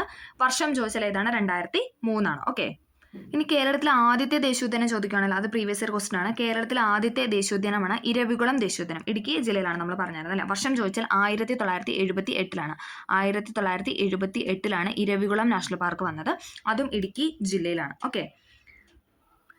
ഇടുക്കി ജില്ലയിലെ ഉടുമ്പൻചോല താലൂക്കിലെ വട്ടവട പഞ്ചായത്തിലാണ് പാമ്പാടുംചോല ദേശീയോദ്യാനം സ്ഥിതി ചെയ്യുന്നത്. എവിടെയാണ്? ഇടുക്കി ജില്ലയിലെ ഉടുമ്പൻചോല താലൂക്കിലെ വട്ടവട പഞ്ചായത്തിലാണ്, വട്ടവടയിലാണ് പാമ്പാടുംചോല. ഓക്കെ. പാമ്പാടുംചോല ദേശീയോദ്യാനം സ്ഥിതി ചെയ്യുന്നത്. 2003 ഈ ദേശീയോദ്യാനം നിലവിൽ വന്നത്. അതല്ല ക്വസ്റ്റ്യൻ. ഓക്കെ. 2003 പാമ്പാടുംചോല ദേശീയോദ്യാനം നിലവിൽ വരുന്നത്. പിന്നെന്താണ്? കേരളത്തിലെ ഏറ്റവും ചെറിയ ദേശീയോദ്യാനമാണ് പാമ്പാടുംചോല. ആ 3 പോയിന്റാണ് ഇമ്പോർട്ടൻ്റ് ആയിട്ട് പാമ്പാടുംചോലയെക്കുറിച്ച് പഠിക്കാനുള്ളത്. ഓക്കെ. അടുത്ത ക്വസ്റ്റ്യൻ, ലോകരാജ്യങ്ങളിൽ വലുപ്പത്തിൽ 7ാം സ്ഥാനമാണ് ഇന്ത്യക്കുള്ളത്. ഇന്ത്യയുടെ വിസ്തൃതിയാണ് ചോദിച്ചിരിക്കുന്നത്. ഏതാണ്? ഓപ്ഷൻ ബി ആണ്. 3.28 ദശലക്ഷം ചതുരശ്ര കിലോമീറ്റർ ആണ്. ലോകരാജ്യങ്ങളിൽ വലുപ്പത്തിൽ 7ാം സ്ഥാനം. അത് ചോദിക്കാറുണ്ടല്ലേ, വലുപ്പത്തിൽ എത്രാം സ്ഥാനമാണ് ഇന്ത്യക്കുള്ളതെന്ന് ചോദിച്ചാൽ അത് 7ാം സ്ഥാനമാണ്. ഇന്ത്യയുടെ വിസ്തൃതിയാണ് ഇവിടെ ചോദിച്ചിരിക്കുന്ന ക്വസ്റ്റ്യൻ. 3.28 ദശലക്ഷം. SRT ഫാക്റ്റ് ആണ്. 3.28 ദശലക്ഷം ചതുരശ്ര കിലോമീറ്റർ ആണ് ലോകരാജ്യങ്ങളിൽ എന്താണ് ഇന്ത്യയുടെ വിസ്തൃതി എന്ന് പറയുന്നത്. ഓക്കെ. അടുത്തത്, ഇടുക്കി ജലവൈദ്യുത പദ്ധതി നിലവിൽ വന്ന കാലഘട്ടത്തിൽ ഇന്ത്യയുടെ പ്രധാനമന്ത്രി ആരായിരുന്നെന്നാണ് ചോദിക്കുന്നത്. ഏതാണ്? ഓപ്ഷൻ ഡി ആണ് അല്ലെ. ഇന്ദിരാഗാന്ധി ആയിരുന്നു. ഇടുക്കി ജലവൈദ്യുത പദ്ധതി നിലവിൽ വന്ന സമയത്ത് ഇന്ത്യയുടെ പ്രധാനമന്ത്രി എന്ന് പറയുന്നത് ഇന്ദിരാഗാന്ധിയാണ്. ഇടുക്കി ജലവൈദ്യുത പദ്ധതിയുടെ സ്ഥാപിത ശേഷി ചോദിക്കുകയാണെങ്കിൽ അത് 780 മെഗാവാട്ടാണ്. ചോദിക്കാറുണ്ട്. 780 മെഗാവാട്ടാണ് ഇടുക്കി ജലവൈദ്യുത പദ്ധതിയുടെ സ്ഥാപിത ശേഷി എന്ന് പറയുന്നത്. അടുത്ത ചോദ്യം, 53ാം കേരള സംസ്ഥാന ചലച്ചിത്ര പുരസ്കാരം പ്രഖ്യാപിച്ചപ്പോൾ മികച്ച നടനായി തിരഞ്ഞെടുക്കപ്പെട്ടത് ആരാണെന്നാണ് ചോദിക്കുന്നത്. ഏതാണ്? ഓപ്ഷൻ ബി മമ്മൂട്ടിയാണ്. 53ാം കേരള സംസ്ഥാന ചലച്ചിത്ര പുരസ്കാരം പ്രഖ്യാപിച്ചപ്പോൾ മികച്ച നടനായിട്ട് തിരഞ്ഞെടുത്തത് മമ്മൂട്ടിയാണ്. മമ്മൂട്ടി. അടുത്തത്, 2023 ഏകദിന ലോകകപ്പ് ജേതാക്കളാണ് ആര്? ഓപ്ഷൻ ബി ഓസ്ട്രേലിയ എന്ന് പറയുന്നത്. 2023 ഇതൊക്കെ കറണ്ട് അഫയർ ആയിരുന്നേ. 2023 ഏകദിന ലോകകപ്പ് ജേതാക്കളാണ് ഓസ്ട്രേലിയ.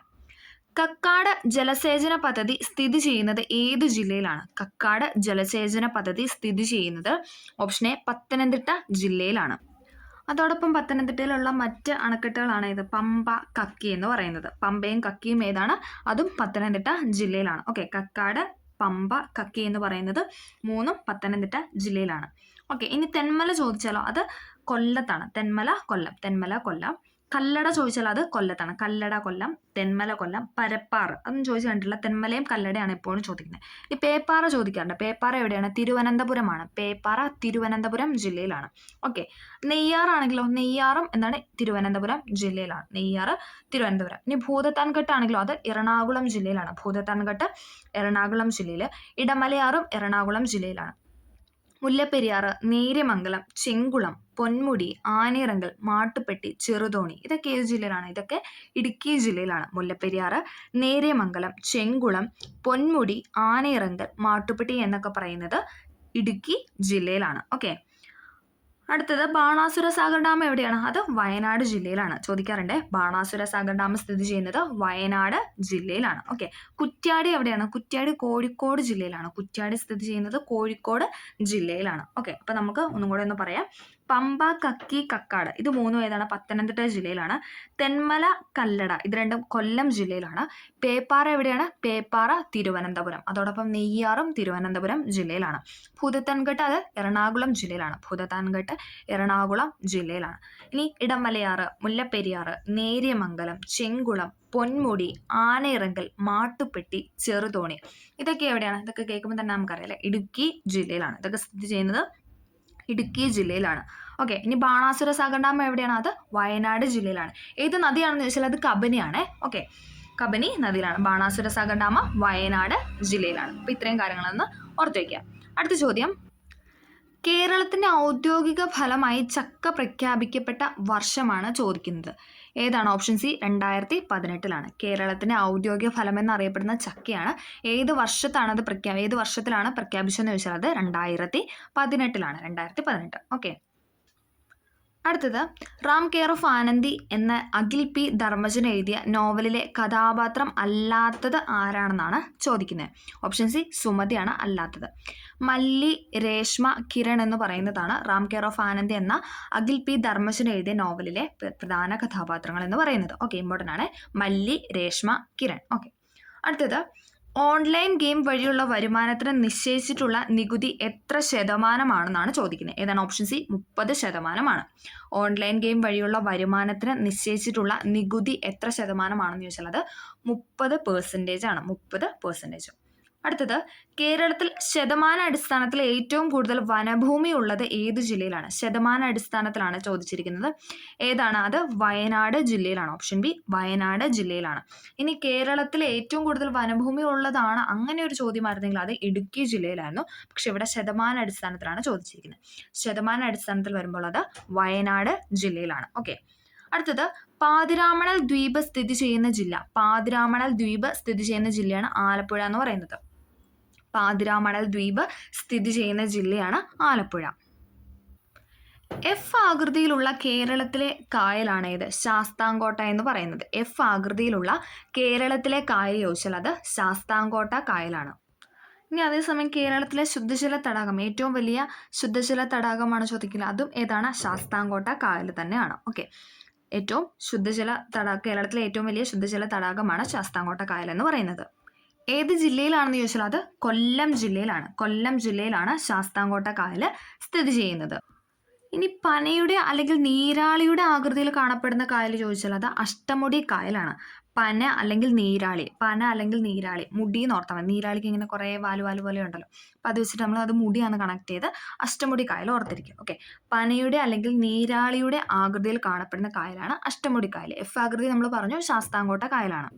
ഇന്ത്യൻ ഭൂപടത്തിന്റെ ആകൃതിയിലുള്ള തടാകം ചോദിച്ചാൽ അത് പൂക്കോട് തടാകമാണ്. ഇന്ത്യൻ ഭൂപടത്തിന്റെ ആകൃതിയിലുള്ള തടാകമാണ് ചോദിക്കുന്നില്ല, അത് പൂക്കോട് തടാകമാണ്. നമ്മൾ പറഞ്ഞു എഫ് ആകൃതി ആണെങ്കിൽ ശാസ്താംകോട്ട, ഇന്ത്യൻ ഭൂപടത്തിന്റെ ആകൃതിയിലാണെങ്കിൽ അത് പൂക്കോട്. ഇനി പനയുടെ അല്ലെങ്കിൽ നീരാളിയുടെ ആകൃതി ആണെങ്കിൽ അത് ഏതാണ്? അഷ്ടമുടി കായലാണ് നമ്മൾ പറഞ്ഞു. കായലുകളുടെ രാജ്ഞി എന്നറിയപ്പെടുന്നത് ആരാണ്? അത് ശാസ്താംകോട്ട കായലാണ്. കായലുകളുടെ രാജ്ഞി എന്നറിയപ്പെടുന്നത് ശാസ്താംകോട്ട കായലാണ്. ഇനി ഒരു പോയിന്റ് ഉണ്ട്, റംസാർ പട്ടികയിൽ ഉൾപ്പെടുത്തിയ വർഷം. ശാസ്താംകോട്ട കായലിനെ റംസാർ പട്ടികയിൽ ഉൾപ്പെടുത്തിയ വർഷം ചോദിച്ചാൽ അത് 2002. ഓക്കെ, 2002 ശാസ്താംകോട്ട കായലിനെ റംസാർ പട്ടികയിൽ ഉൾപ്പെടുത്തിയത്. ഓക്കെ, അടുത്തത് താഴെ പറയുന്ന കേരളത്തിലെ വന്യജീവി സങ്കേതങ്ങളെയും സംരക്ഷിത ജീവികളെയും ചേരുംപടി ചേർക്കാനാണ് പറഞ്ഞിരിക്കുന്നത്. ഏതാണ്? ഓപ്ഷൻ സി ആണ് ഉത്തരമെന്ന് പറയുന്നത്. ഓക്കെ, നമുക്ക് നോക്കാം. റീഡ് തവളകൾ കാണപ്പെടുന്നത് അതെവിടെയാണ്? കക്കയത്താണ്. റീഡ് തവളകൾ കാണപ്പെടുന്നത് കക്കയം വന്യജീവി സങ്കേതത്തിലാണ്. അടുത്തത് ചാമ്പൽ മലയണ്ണാൻ കാണുന്നത് ചിന്നാർ വന്യജീവി സങ്കേതത്തിലാണ്. ഓക്കെ, ചാ വെച്ച് കണക്ട് ചെയ്യുക. ചാമ്പൽ മലയണ്ണാൻ കാണപ്പെടുന്നത് ചിന്നാർ വന്യജീവി സങ്കേതത്തിലാണ്.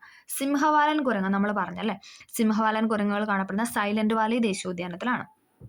ഓക്കെ, സൈലന്റ് വാലി ദേശീയോദ്യാനത്തിലാണ് സിംഹവാലൻ കുരങ്ങുകൾ കാണപ്പെടുന്നത്. നമ്മൾ പറഞ്ഞു പാലക്കാട് ജില്ലയിലാണെന്നൊക്കെ നമ്മൾ പറഞ്ഞായിരുന്നു അല്ലേ. ഓക്കെ, അടുത്ത വരയാടാണെങ്കിലോ വരയാട് ഇരവികുളമാണ്. വരയാട് ഇരവികുളം വന്യജീവി സങ്കേതത്തിലാണ്. ഓക്കെ, റീഡ് തവളകൾ കാണപ്പെടുന്ന കക്കയം, ചാമ്പൽ മലയണ്ണാൻ കാണപ്പെടുന്ന ചിന്നാർ വന്യജീവി സങ്കേതം, സിംഹവാലൻ കുരങ്ങാണ് സൈലന്റ് വാലി വന്യജീവി സങ്കേതം. ഇനി അടുത്ത വരയാടാണെങ്കിൽ അത് ഇരവികുളം വന്യജീവി സങ്കേതം. ഓക്കെ, അടുത്തത് താഴെ പറയുന്നതിൽ ശരിയായ പ്രസ്താവനകൾ ഏതെല്ലാം എന്നാണ് ചോദിച്ചിരിക്കുന്നത്.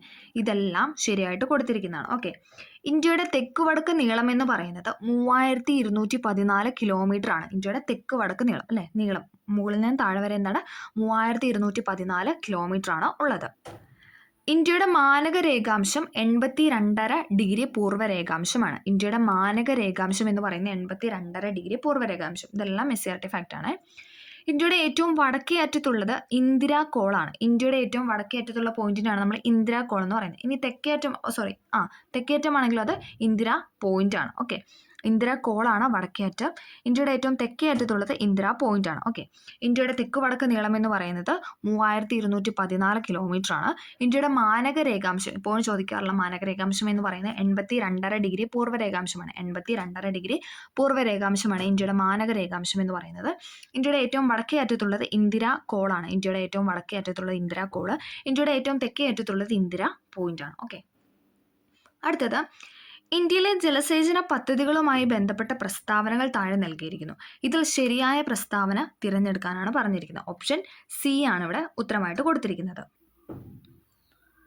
ഇന്ത്യയിലെ ഏറ്റവും നീളം കൂടിയ അണക്കെട്ടാണ് ഹിരാക്കുഡ് അണക്കെട്ട് എന്ന് പറയുന്നത് അല്ലേ. ഇന്ത്യയിലെ ഏറ്റവും നീളം കൂടിയ ഡാമാണ് ഹിരാക്കുഡ് ഡാം. അതേപോലെ തന്നെ ലോകത്തിലെ ഏറ്റവും വലിയ കല്ലണക്കെട്ടാണ് നാഗാർജുന സാഗർ എന്ന് പറയുന്നത്. ലോകത്തിലെ ഏറ്റവും വലിയ കല്ലണക്കെട്ടാണ് നാഗാർജുന സാഗർ എന്ന് പറയുന്നത്. ഹിരാക്കുഡ് അണക്കെട്ട് ഏത് സ്റ്റേറ്റിലാണെന്ന് ചോദിച്ചാൽ അത് ഒഡീഷയിലാണ്. ഹിരാക്കുഡ് അണക്കെട്ട് ഒഡീഷയിലാണ്. നദി ചോദിച്ചാൽ അത് മഹാനദിയിലാണ്. നമ്മൾ പറഞ്ഞു ഇന്ത്യയിലെ ഏറ്റവും നീളം കൂടിയ അണക്കെട്ടാണ് ഹിരാക്കുഡ് എന്ന് പറഞ്ഞു. ഏത് സ്റ്റേറ്റിലാണെന്ന് ചോദിച്ചാൽ അത് ഒഡീഷയിലാണ്. ഏത് നദിയിലാണെന്ന് ചോദിച്ചാൽ അത് മഹാനദിയിലാണ്. ലോകത്തിലെ ഏറ്റവും വലിയ കല്യാണ അണക്കെട്ടാണ് നാഗാർജുന സാഗർ എന്ന് പറഞ്ഞു. അത് ഏത് സ്റ്റേറ്റിലാണ്? അത് തെലുങ്കാനയിലും ആന്ധ്രാപ്രദേശിലുമാണ്. നദി ചോദിച്ചാൽ അത് കൃഷ്ണ നദിയിലാണ്. കല്യാണ അണക്കെട്ട് സ്ഥിതി ചെയ്യുന്ന നാഗാർജുന സാഗർ ഡാം അത് കൃഷ്ണ നദിയിലാണ്. ഓക്കെ. അടുത്തത്, കൃത്രിമ ഉപഗ്രഹം ആദിത്യ L1 വിക്ഷേപിച്ച വാഹനമാണ് അടുത്ത ചോദ്യം. ഏതാണ്? ഓപ്ഷൻ എ ആണ്. PSLV-C 57 ആണ്. ഇമ്പോർട്ടൻ്റ് ആണ്. കൃത്രിമ ഉപഗ്രഹമായ ആദിത്യ L1 വിക്ഷേപിച്ച വാഹനമാണ് PSLV-C 57 എന്ന് പറയുന്നത്. അടുത്തത്, സമൂഹശാസ്ത്രത്തിൻ്റെ പിതാവ് ആരാണ്? സമൂഹശാസ്ത്രത്തിൻ്റെ പിതാവാണ് ആഗസ്റ്റ് കോംതെ എന്ന് പറയുന്നത്. ആഗസ്റ്റ് കോംതെയാണ് സമൂഹശാസ്ത്രത്തിൻ്റെ പിതാവ് എന്നറിയപ്പെടുന്നത്. 2022 ഫിഫ പുരുഷ ഫുട്ബോൾ ലോകകപ്പ് ജേതാവായ രാജ്യം ഏത് ഭൂഖണ്ഡത്തിൽ നിന്നായിരുന്നു എന്നാണ് ചോദിക്കുന്നത്. ഏതാണ്? തെക്കേ അമേരിക്കയാണ്. 2022 ഫിഫ പുരുഷ ഫുട്ബോൾ ലോകകപ്പ് ജേതാവായ രാജ്യം തെക്കേ അമേരിക്കയിലാണ് സ്ഥിതി ചെയ്യുന്നത്. മണ്ണും വെള്ളവും ജീവന്റെ ഉറവിടം എന്നതാണ് 2023 ലോക ഡാഷ് ദിന സന്ദേശം. ഏതാണ്? ഓപ്ഷൻ സി, മണ്ണ് ദിനത്തിന്റെ സന്ദേശം എന്ന് പറയുന്നത്. 2023 ലോക മണ്ണ് ദിന സന്ദേശം എന്ന് പറയുന്നത് മണ്ണും വെള്ളവും ജീവന്റെ ഉറവിടമാണ്. എന്നാണ് മണ്ണ് ദിനം എന്നൊന്ന് കമന്റ് ചെയ്യുക കേട്ടോ. മണ്ണ് ദിനം എന്നാണെന്നൊന്ന് കമന്റ് ചെയ്യുക. അടുത്തത്, ദേശീയ വനനയം നിലവിൽ വന്ന വർഷം ഏതാണ്? ദേശീയ വനനയം നിലവിൽ വന്ന വർഷമാണ് 1988 എന്ന് പറയുന്നത്. 1988 ദേശീയ വനനയം നിലവിൽ വന്നത്. അടുത്തത്, റെഡ് ഡേറ്റ ബുക്ക് പ്രസിദ്ധീകരിക്കുന്ന അന്തർദേശീയ പരിസ്ഥിതി സംഘടന ഏതാണെന്നാണ് ചോദിക്കുന്നത്. ഏതാണ്? ഓപ്ഷൻ എ, IUCN ആണ്. റെഡ് ഡേറ്റ ബുക്ക് പ്രസിദ്ധീകരിക്കുന്ന അന്തർദേശീയ പരിസ്ഥിതി സംഘടനയാണ് IUCN. IUCNന്റെ ഫുൾ ഫോം ചോദിച്ചല്ലോ. International Union for conservation of Nature. International Union for conservation of Nature എന്നാണ് IUCN എന്ന് പറയുന്നത്. സ്ഥാപിതമായത് 1948 സ്ഥാപിതമായത്. IUCN സ്ഥാപിതമായത് 1948. ഇനി ആസ്ഥാനം ചോദിക്കാറുണ്ട്. അതെവിടെയാണ്? സ്വിറ്റ്സർലൻഡിലെ ഗ്ലാൻഡ് ആണ്. സ്വിറ്റ്സർലൻഡിലെ ഗ്ലാൻഡ് ആണ് ആസ്ഥാനം എന്ന് പറയുന്നത്. ഓക്കെ. റെഡ് ഡേറ്റ ബുക്ക് പ്രസിദ്ധീകരിക്കുന്ന സംഘടനയാണ് IUCN എന്ന് പറയുന്നത്. ആകെ കമ്മീഷനുകളുടെ എണ്ണം എന്ന് പറയുന്നത് 6 ആണ്. ഓക്കെ. നമുക്ക് ഇനി ആ ഒരു റെഡ് ഡേറ്റ ബുക്കിന്റെ സ്ട്രക്ചർ ഒന്ന് പറയാം. ഗുരുതര വംശനാശ ഭീഷണി നേരിടുന്ന ജീവികളെ പറ്റി പ്രതിപാദിക്കുന്ന പേജിന്റെ നിറം എന്ന് പറയുന്നത് പിങ്ക് ആണ്. ഗുരുതര വംശനാശ ഭീഷണി നേരിടുന്ന ജീവികളെ പറ്റി പ്രതിപാദിക്കുന്ന പേജിന്റെ നിറം എന്ന് പറയുന്നത് പിങ്ക് കളറാണ്. Pink colour. ഇനി മുൻപ് വംശനാശ ഭീഷണി നേരിട്ടതും ഇപ്പോൾ വംശനാശ ഭീഷണിയിൽ നിന്ന് കരകയറിയതുമായ ജീവജാലങ്ങളെ പ്രതിപാദിക്കുന്ന പേജിന്റെ നിറം എന്ന് പറയുന്നത് ഗ്രീൻ ആണ്. ഓക്കെ. അപ്പം ഗുരുതര വംശനാശ ഭീഷണി നേരിടുന്ന ജീവികളെ പറ്റി പറയുന്ന പേജ് ആണെങ്കിൽ അത് പിങ്ക് നിറവും. ഇനി മുൻപ് വംശനാശ ഭീഷണി നേരിട്ടായിരുന്നു. ഇപ്പം എന്താണ്? ഇപ്പം അവർ വംശനാശ ഭീഷണി നേരിടുന്നില്ല എങ്കിൽ അത് ഗ്രീൻ കളറിലാണ് പ്രതിപാദിക്കുന്നത്. ഓക്കെ. ഇനി PSC എപ്പോഴും ചോദിക്കുന്ന ഒരു ക്വസ്റ്റൻ ആണ്. റെഡ് ഡേറ്റ ബുക്കിൽ ഉൾപ്പെട്ട സസ്യങ്ങൾ സ്ഥിതി ചെയ്യുന്ന കേരളത്തിലെ വന്യജീവി സങ്കേതമാണ് ഏത്? പറമ്പിക്കുളം വന്യജീവി സങ്കേതം എന്ന് പറയുന്നത്. റെഡ് ഡേറ്റ ബുക്കിൽ ഉൾപ്പെട്ട സസ്യങ്ങൾ സ്ഥിതി ചെയ്യുന്ന കേരളത്തിലെ വന്യജീവി സങ്കേതമാണ് പറമ്പിക്കുളം വന്യജീവി സങ്കേതം എന്ന് പറയുന്നത്. റെഡ് ഡേറ്റ ബുക്കിൽ 3 തരം ജീവജാലങ്ങളാണ് ഉള്ളത്. ഏതൊക്കെയാണ്? ഒന്നെങ്കിൽ വംശനാശം സംഭവിച്ചവ, അല്ലെങ്കിൽ നിലവിൽ വംശനാശ ഭീഷണി നേരിടുന്നവ, ഭാവിയിൽ വംശനാശ ഭീഷണി നേരിടാൻ സാധ്യത ഇല്ലാത്തവ. അങ്ങനെ 3 ടൈപ്പ് ഓഫ് ജീവജാലങ്ങളാണ് റെഡ് ഡേറ്റ ബുക്കിൽ ഉൾപ്പെടുത്തിയിരിക്കുന്നത്. ഒന്നെങ്കിൽ വംശനാശം സംഭവിച്ചവയായിരിക്കും, അതായത് സംഭവിച്ചു കഴിഞ്ഞു. ഇനി അടുത്തെന്താണ്? ഇപ്പം നിലവിൽ നേരിട്ടുകൊണ്ടിരിക്കുന്നു. ഇപ്പം നിലവിൽ വംശനാശ ഭീഷണി നേരിട്ടുകൊണ്ടിരിക്കുന്നു. ഇനി ഭാവിയിൽ എന്താണ്? വംശനാശ ഭീഷണി നേരിടാൻ സാധ്യത ഇല്ലാത്തവ. അങ്ങനെ 3 ടൈപ്പ് ഓഫ് ജീവജാലങ്ങളാണ് റെഡ് ഡേറ്റ ബുക്കിൽ ഉൾപ്പെടുന്നത്. ഓക്കെ, അപ്പം international unit for conservation of nature എന്ന ഫുൾ ഫോം 1948 സ്ഥാപിതമായത്. സ്വിറ്റ്സർലൻഡിലെ ഗ്ലാൻഡ് ആണ് ആസ്ഥാനം എന്ന് പറയുന്നത്. പിന്നെ നമ്മൾ പറഞ്ഞു റെഡ് ഡേറ്റ ബുക്ക് പ്രസിദ്ധീകരിക്കുന്ന സംഘടനയാണ് IUCN. വംശനാശ ഭീഷണി നേരിടുന്ന ജീവികളെ ഉൾപ്പെടുത്തി തയ്യാറാക്കുന്ന പുസ്തകമാണ് റെഡ് ഡേറ്റ ബുക്ക് എന്ന് പറയുന്നത്. ഇനി പിങ്ക് കളറാണെങ്കിൽ ഗുരുതര വംശനാശ ഭീഷണി നേരിടുന്ന ജീവികളെ പറ്റി പ്രതിപാദിക്കുന്ന പേജിന്റെ കളറാണ്. ഇനി ഗ്രീൻ എന്താണ്? മുൻപ് വംശനാശ ഭീഷണി സംഭവിച്ചു, ഇപ്പൊ അവരെന്താണ്? ഇപ്പൊ അവര് വംശനാശ ഭീഷണിയിൽ നിന്ന് കരകയറിയവരാണ്, അവരെ പറ്റി പറയുന്നതാണ് അത് ഗ്രീൻ കളർ. പിന്നെ റെഡ് ഡേറ്റ ബുക്കിൽ ഉൾപ്പെട്ട സസ്യങ്ങൾ സ്ഥിതി ചെയ്യുന്ന കേരളത്തിലെ വന്യജീവി സങ്കേതമാണ് പറമ്പിക്കുളം വന്യജീവി സങ്കേതം എന്ന് പറയുന്നത്. ഇനി 3 തരം ജീവജാലങ്ങളാണ് റെഡ് ഡേറ്റ ബുക്കിൽ ഉൾപ്പെടുത്തിയിരിക്കുന്നത്. ഏതൊക്കെയാണ്? ഒന്നെങ്കിൽ വംശനാശം സംഭവിച്ചവ, അല്ലെങ്കിൽ ഇപ്പോൾ നിലവിൽ നേരിട്ടുകൊണ്ടിരിക്കുന്നവ, അല്ലെങ്കിൽ ഇനി സാധ്യതയില്ല, അവരെ വംശനാശ ഭീഷണി നേരിടാൻ ഇനി ഭാവിയിൽ എന്താണ്? സാധ്യതയില്ലാത്ത. അങ്ങനെ 3 ടൈപ്പ് ജീവജാലങ്ങളാണ് IUCN റെഡ് ഡേറ്റ ബുക്കിൽ ഉൾപ്പെടുത്തിയിരിക്കുന്നത്. ഓക്കെ, അടുത്തത് 2024 ലോക പരിസ്ഥിതി ദിനത്തിന് ആതിഥേയത്വം വഹിച്ച രാജ്യം ഏതാണ്? 2024 ചോദിക്കുന്നത്. 2024 ലോക പരിസ്ഥിതി ദിനത്തിന് ആതിഥേയത്വം വഹിച്ച രാജ്യമാണ് ഏത്? ഓപ്ഷൻ ബി, സൗദി അറേബ്യ എന്ന് പറയുന്നത്. 2024 ലോക പരിസ്ഥിതി ദിനത്തിന് ആതിഥേയത്വം വഹിച്ച രാജ്യമാണ് സൗദി അറേബ്യ. രാജ്യത്തിന്റെ കറൻസി പ്രതിസന്ധി പരിഹരിക്കാനായി സിംബാബ്വെ പുറത്തിറക്കിയ കറൻസിയുടെ പേരാണ് ഏതെന്ന് പറയുന്നത്? ഓപ്ഷൻ സി, സിഗ് എന്ന് പറയുന്നത്. ZIG, സിഗ്. രാജ്യത്തിന്റെ കറൻസി പ്രതിസന്ധി പരിഹരിക്കാനായിട്ട് സിംബാബ്വെ പുറത്തിറക്കിയ കറൻസിയുടെ പേരാണ് സിഗ്. ഓക്കെ, അടുത്തത് നിത്യജീവിതത്തിൽ ഒഴിച്ചുകൂടാനാകാത്ത ഭക്ഷ്യവസ്തുവാണല്ലോ കറിയുപ്പ് എന്ന് പറയുന്നത്. താഴെ കൊടുത്തിരിക്കുന്നതിൽ നിന്ന് കറിയുപ്പിന്റെ രാസനാമം തിരഞ്ഞെടുക്കാനാണ് പറഞ്ഞിരിക്കുന്നത്. ഏതാണ്? ഓപ്ഷൻ ബി ആണ്, സോഡിയം ക്ലോറൈഡ് ആണ്. NaCl എന്നൊക്കെ പറയും അല്ലെ. സോഡിയം ക്ലോറൈഡ് ആണ് കറിയുപ്പ് എന്ന് പറയുന്നത്. അതിന്റെ രാസനാമമാണ് സോഡിയം ക്ലോറൈഡ്, NaCl. ഓക്കെ, പദാർത്ഥങ്ങളിൽ അടങ്ങിയിട്ടുള്ള ഊർജ രൂപമാണ് ചോദിച്ചിരിക്കുന്നത്. ഏതാണ്? Option A, രാസോർജമാണ്. പദാർത്ഥങ്ങളിൽ അടങ്ങിയിട്ടുള്ള ഊർജ രൂപം എന്ന് പറയുന്നത് രാസോർജമാണ്. അടുത്തത് മനുഷ്യനെ കേൾക്കാൻ കഴിയുന്ന ശബ്ദത്തിന്റെ പരിധി. മനുഷ്യനെ കേൾക്കാൻ കഴിയുന്ന ശബ്ദത്തിന്റെ പരിധിയാണ് 20 ഹെർട്സിനും 20,000 ഹെർട്സിനും ഇടയിൽ എന്ന് പറയുന്നത്. മനുഷ്യനെ കേൾക്കാൻ കഴിയുന്ന ശബ്ദത്തിന്റെ പരിധിയാണ് 20 ഹെർട്സിനും 20,000 ഹെർട്സിനും ഇടയിൽ, അല്ലെങ്കിൽ 20 കിലോ ഹെർട്സ് എന്നും പറയാറുണ്ട്. 20,000 ഹെർട്സിന് 20 കിലോ ഹെർട്സ് എന്നും പറയാറുണ്ട്. 20 ഹെർട്സിന് താഴെയാണെങ്കിൽ അത് ഏതാണ്? അത് ഇൻഫ്രാസോണിക് ആണ് അല്ലേ. 20 ഹെർട്സിന് താഴെയുള്ള സൗണ്ടിനാണ് നമ്മൾ ഇൻഫ്രാസോണിക് സൗണ്ട് എന്ന് പറയുന്നത്. ഇനി 20 കിലോ ഹെർട്സ് അല്ലെങ്കിൽ 20,000 ഹെർട്സിന് മുകളിലാണെങ്കിൽ അത് അൾട്രാസോണിക് ആണ് അല്ലേ. ഓക്കെ, അതും കൂടെ ഒന്ന് ഓർത്തിരിക്കുക. മനുഷ്യന് കേൾക്കാൻ കഴിയുന്ന ശബ്ദത്തിന്റെ പരിധി എന്ന് പറയുന്നത് 20 ഹെർട്സിനും 20,000 ഹെർട്സിനും ഇടയിലാണ്. അടുത്തൊരു സ്റ്റേറ്റ്മെന്റ് ആണ് അല്ലേ. ആറ്റത്തെക്കുറിച്ചുള്ള പ്രസ്താവനകളിൽ ശരിയായതാണ് ചോദിച്ചിരിക്കുന്നത്. ഓപ്ഷൻ സി ആണ്. ഇവിടെ എല്ലാം ശരിയായിട്ടാണ് കൊടുത്തിരിക്കുന്നത്. എല്ലാ ദ്രവവും നിർമ്മിച്ചിട്ടുള്ളത് ആറ്റം എന്ന ചെറു കണങ്ങൾ കൊണ്ടാണ്. ശരിയാണല്ലേ. എല്ലാ ദ്രവ്യവും നിർമ്മിച്ചിട്ടുള്ളത് എന്താണ്? ആറ്റം എന്ന ചെറു കണങ്ങൾ കൊണ്ടാണ്. എല്ലാ ദ്രവ്യവും നിർമ്മിച്ചിട്ടുള്ളത് ആറ്റം എന്ന് പറയുന്ന ചെറു കണങ്ങൾ കൊണ്ടാണ്. വിവിധ മൂലകങ്ങളുടെ ആറ്റങ്ങൾ വ്യത്യസ്ത മാസും വ്യത്യസ്ത ഗുണങ്ങളും കാണിക്കുന്നവയായിരിക്കും. വിവിധ മൂലകങ്ങൾ, അതായത് ഓരോരോ വിവിധ തരത്തിലുള്ള മൂലകങ്ങളുടെ ആറ്റങ്ങൾ അതിൽ വ്യത്യസ്ത മാസും വ്യത്യസ്ത ഗുണങ്ങളും കാണിക്കുന്നവ ആയിരിക്കും എന്നാണ് പറയുന്നത്. അതും ശരിയാണ്. രാസപ്രവർത്തനത്തിൽ ഏർപ്പെടാൻ കഴിയുന്ന ഏറ്റവും ചെറിയ കണികയാണ് ആറ്റം എന്ന് പറയുന്നത്. രാസപ്രവർത്തനത്തിൽ ഏർപ്പെടാൻ കഴിയുന്ന ഏറ്റവും ചെറിയ കണികയാണ് ഏതെന്ന് പറയുന്നത്? ആറ്റം എന്ന് പറയുന്നത്. രാസപ്രവർത്തന വേളയിൽ ആറ്റം പുതുതായി നിർമ്മിക്കപ്പെടുന്നില്ല, നശിപ്പിക്കപ്പെടുന്നുമില്ല അല്ലെ. രാസപ്രവർത്തന വേളയിൽ എന്താണ്? ആറ്റം പുതുതായിട്ട് നിർമ്മിക്കപ്പെടുന്നുമില്ല, അത് നശിച്ചു പോകുന്നുമില്ല. ഓക്കെ, എല്ലാ ദ്രവ്യവും നിർമ്മിച്ചിട്ടുള്ളത് ആറ്റം എന്ന ചെറു കണങ്ങൾ കൊണ്ടാണ്. വിവിധ മൂലകങ്ങളുടെ ആറ്റങ്ങൾ വ്യത്യസ്ത മാസും വ്യത്യസ്ത ഗുണങ്ങളും കാണിക്കുന്നവയായിരിക്കും. രാസപ്രവർത്തനത്തിൽ ഏർപ്പെടാൻ കഴിയുന്ന ഏറ്റവും ചെറിയ കണികയാണ് ആറ്റം എന്ന് പറയുന്നത്. രാസപ്രവർത്തന വേളയിൽ ആറ്റം പുതുതായി നിർമ്മിക്കപ്പെടുന്നില്ല, നശിപ്പിക്കപ്പെടുന്നില്ല. ഇതെല്ലാം ശരിയാണ്. അടുത്തത് എല്ലാ ധാതുക്കളും അയിരാണ്, എല്ലാ അയിരും ധാതുക്കളാണ്, അയിരും ധാതുവും തമ്മിൽ ബന്ധമില്ല. ഇതിലെ പ്രസ്താവനകളിൽ ശരിയായതാണ് ചോദിക്കുന്നത്. 2 മാത്രമാണ് ഇവിടെ ശരിയായിട്ട് കൊടുത്തിരിക്കുന്നത്. എല്ലാ അയിരുകളും ധാതുക്കളാണെന്ന് പറയുന്നതാണ് ശരി.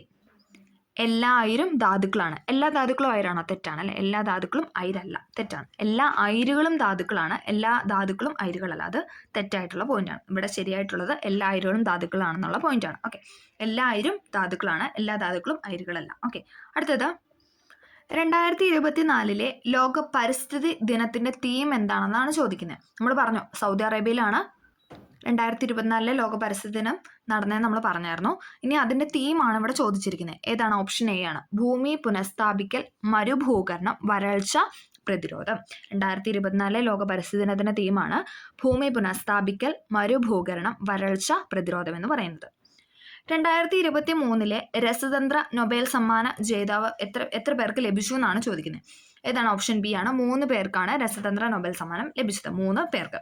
മനുഷ്യ ശരീരത്തിലെ ഏറ്റവും വലിയ ഗ്രന്ഥി ഏതാണ്? മനുഷ്യ ശരീരത്തിലെ ഏറ്റവും വലിയ ഗ്രന്ഥിയാണ് കരൾ എന്ന് പറയുന്നത്. മനുഷ്യ ശരീരത്തിലെ ഏറ്റവും വലിയ ഗ്രന്ഥിയാണ് കരൾ. താഴെ പറയുന്ന പ്രോട്ടോസോവ രോഗം ഏതാണെന്നാണ് ചോദിക്കുന്നത്. പ്രോട്ടോസോവ രോഗം എന്ന് പറയുന്നത് മലമ്പനിയാണ്. പ്രോട്ടോസോവ രോഗം എന്ന് പറയുന്നത് മലമ്പനിയാണ്. എലിപ്പനി ഏതാണ്? അത് ബാക്ടീരിയ രോഗമാണ്. എലിപ്പനി എന്ന് പറയുന്നത് ബാക്ടീരിയ രോഗമാണ്. എയ്ഡ്സ് എന്ന് പറയുന്നത് വൈറസ് രോഗമാണ്. എലിപ്പനി എന്ന് പറയുന്ന ബാക്ടീരിയ രോഗം, മലമ്പനി എന്ന് പറയുന്ന പ്രോട്ടോസോവ രോഗം, എയ്ഡ്സ് എന്ന് പറയുന്നത് വൈറസ് രോഗം. ക്ഷയം ഏതാണ്? അതും ബാക്ടീരിയ രോഗമാണ്. ഓക്കെ, അപ്പോൾ ഇവിടെ എന്തൊക്കെയാണ്? ക്ഷയം ബാക്ടീരിയ ആണ്. എലിപ്പനി എന്ന് പറഞ്ഞാൽ ലെപ്റ്റോസ്പൈറ ബാക്ടീരിയയാണ്. പ്രോട്ടോസോവ എന്ന് പറയുന്നത് മലമ്പനി എന്ന് പറയുന്നത് പ്രോട്ടോസോവ രോഗമാണ്. എയ്ഡ്സ് എന്ന് പറയുന്നത് വൈറസ് രോഗമാണ് അല്ലേ. HIV AIDS. Okay, human immuno virus. Okay, അപ്പം എയ്ഡ്സ് എന്ന് പറയുന്നത് വൈറസ്. അടുത്തത് രക്തം കട്ട പിടിക്കാൻ സഹായിക്കുന്ന പ്ലാസ്മ പ്രോട്ടീൻ ആണ്. ഏത്? ഓപ്ഷൻ സി ഫൈബ്രിനോജൻ എന്ന് പറയുന്നത് അല്ലേ. ഫ്രിഡ്ജിൽ നിന്ന് കണക്ട് ചെയ്താൽ മതി. ഫ്രിഡ്ജിൽ നമ്മൾ എന്താണ് ഐസ് കട്ടയാവും അല്ലേ. ഐസ് കട്ടയാവാൻ വേണ്ടി നമ്മൾ ഫ്രിഡ്ജ് വെക്കും എന്നൊക്കെ പറഞ്ഞു. അപ്പം രക്തം കട്ട പിടിക്കാൻ സഹായിക്കുന്ന പ്ലാസ്മ പ്രോട്ടീൻ ആണ് ഫൈബ്രിനോജൻ എന്ന് പറയുന്നത്. രക്തസമ്മർദ്ദം ക്രമീകരിക്കുന്ന പ്ലാസ്മ പ്രോട്ടീൻ ചോദിച്ചാലോ? രക്തസമ്മർദ്ദം ക്രമീകരിക്കുന്ന പ്ലാസ്മ പ്രോട്ടീൻ ആണ് ആൽബുമിൻ എന്ന് പറയുന്നത്. രക്തസമ്മർദ്ദം BP, അപ്പം ആൽബുമിൻ BP അങ്ങനെ നടത്തും. രക്തസമ്മർദ്ദം. അപ്പം രക്തസമ്മർദ്ദം ക്രമീകരിക്കുന്ന പ്ലാസ്മ പ്രോട്ടീൻ ചോദിച്ചാൽ അത് ആൽബുമിൻ ആണ്. രക്തം കട്ടപിടിക്കാൻ സഹായിക്കുന്ന പ്ലാസ്മ പ്രോട്ടീൻ എന്ന് പറഞ്ഞാൽ അത് ഫൈബ്രിനോജൻ ആണ്. ശരീരത്തിന്റെ രോഗപ്രതിരോധ സന്തുലനാവസ്ഥ നിലനിർത്താൻ സഹായിക്കുന്ന പ്ലാസ്മ പ്രോട്ടീൻ ചോദിച്ചാൽ അത് ഗ്ലോബുലിൻ ആണ്. ഓക്കെ, 3 പ്ലാസ്മ പ്രോട്ടീൻ ആണുള്ളത്. Fibrinogen, albumin, globin. അപ്പോൾ അതിന് 3 കാര്യങ്ങളാണ് നമ്മൾ പറഞ്ഞത്. രക്തം കട്ടപിടിക്കാൻ സഹായിക്കുന്ന പ്ലാസ്മ പ്രോട്ടീൻ ചോദിച്ചാൽ അത് ഫൈബ്രിനോജൻ ആണ്. ഇനി എന്താണ്? രക്തസമ്മർദ്ദം ക്രമീകരിക്കുന്ന പ്ലാസ്മ പ്രോട്ടീൻ ആണെങ്കിൽ അത് ആൽബുമിൻ ആണ്. ഇനി എന്താണ്? ശരീരത്തിന്റെ രോഗപ്രതിരോധ സന്തുലനാവസ്ഥ നിലനിർത്താൻ സഹായിക്കുന്ന പ്ലാസ്മ പ്രോട്ടീൻ ആണെങ്കിൽ അത് ഗ്ലോബുലിൻ ആണ്. ഓക്കെ, അടുത്തത് മസ്തിഷ്കത്തിലെ വൈദ്യുത തരംഗങ്ങളെ രേഖപ്പെടുത്താൻ ഉപയോഗിക്കുന്ന ഉപകരണമാണ്. ഏത്? ഓപ്ഷൻ സി EEG എന്ന് പറയുന്നത്. മസ്തിഷ്കത്തിലെ വൈദ്യുത തരംഗങ്ങളെ രേഖപ്പെടുത്താൻ ഉപയോഗിക്കുന്ന ഉപകരണമാണ് EEG എന്ന് പറയുന്നത്.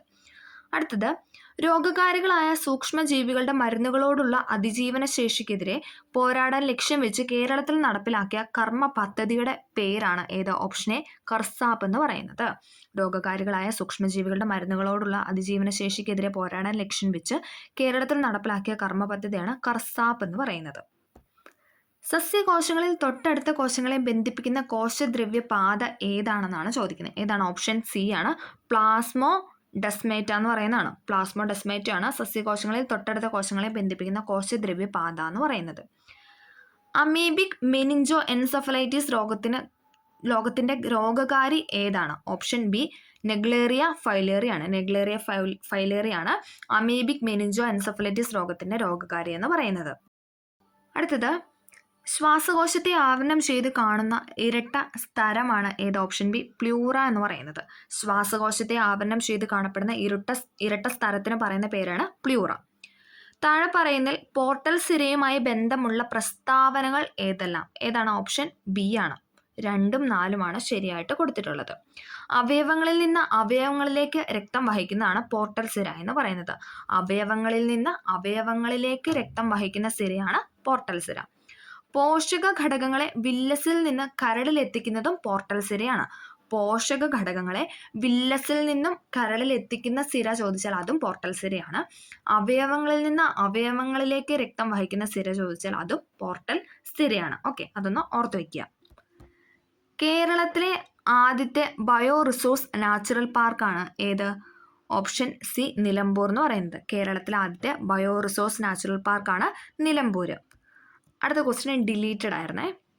ഇന്ത്യയിൽ ആദ്യമായി ഹിമാലയൻ കഴുകന്മാരുടെ പ്രജനനം റിപ്പോർട്ട് ചെയ്ത സംസ്ഥാനം ഏതാണ്? ഇന്ത്യയിൽ ആദ്യമായി ഹിമാലയൻ കഴുകന്മാരുടെ പ്രജനനം റിപ്പോർട്ട് ചെയ്ത സ്റ്റേറ്റ് ചോദിച്ചാൽ ഏതാണ്? ഓപ്ഷൻ ബി അസ്സാമാണ്. അസ്സാമിലാണ് ഹിമാലയൻ കഴുകന്മാരുടെ പ്രജനനം റിപ്പോർട്ട് ചെയ്തത്. ഡിസാസ്റ്റർ മാനേജ്മെന്റ് ഇൻഷുറൻസ് സ്കീം ആരംഭിക്കുന്ന ആദ്യത്തെ സംസ്ഥാനമാണ് ഇത്? ഓപ്ഷൻ സി നാഗാലാൻഡ് എന്ന് പറയുന്നത്. ഡിസാസ്റ്റർ മാനേജ്മെന്റ് ഇൻഷുറൻസ് സ്കീം ആരംഭിക്കുന്ന ആദ്യത്തെ സംസ്ഥാനമാണ് നാഗാലാൻഡ് എന്ന് പറയുന്നത്. ഓക്കെ, അപ്പോൾ നമ്മൾ മറ്റൊരു ക്വസ്റ്റ്യൻ പേപ്പറിലെ 80 ചോദ്യങ്ങളാണ് അല്ലേ, അതും അതിൻ്റെ റിലേറ്റഡ് ഫാക്റ്റുമാണ് ഈ സെഷനിൽ നമ്മൾ ഡിസ്കസ് ചെയ്തത്. വീഡിയോ എല്ലാവർക്കും ഹെൽപ്ഫുൾ ആയെന്ന് വിചാരിക്കുന്നു. ഇതിൽ നിന്നൊക്കെ നമുക്ക് അടുത്ത മെയിൻസും അല്ലേ, മെയിൻസും അതോടൊപ്പം ഡേറ്റ് ഒക്കെ വന്നിട്ടുണ്ട് അല്ലേ, കുറച്ച് എക്സാമിൻ്റെ ഒക്കെ ഡേറ്റ് വന്നിട്ടുണ്ട്. ഡിഗ്രി ലെവൽ പ്രിലിംസിൻ്റെയും +2 ലെവൽ എക്സാമിൻ്റെ ഒക്കെ ഡേറ്റ് ഒക്കെ വന്നിട്ടുണ്ട്. അപ്പോൾ അതെല്ലാവരും ഒന്ന് ചെക്ക് ചെയ്യുക. അതോടൊപ്പം എല്ലാവരും നന്നായിട്ട് പഠിക്കാനായിട്ട് ശ്രമിക്കുക. അപ്പോൾ എല്ലാവർക്കും വീഡിയോ ഹെൽപ്ഫുൾ ആയെന്ന് വിചാരിക്കുന്നു. ഹെൽപ്ഫുൾ ആയെങ്കിൽ ഒന്ന് ലൈക്ക് ചെയ്ത് സപ്പോർട്ട് ചെയ്യുക. Okay, thank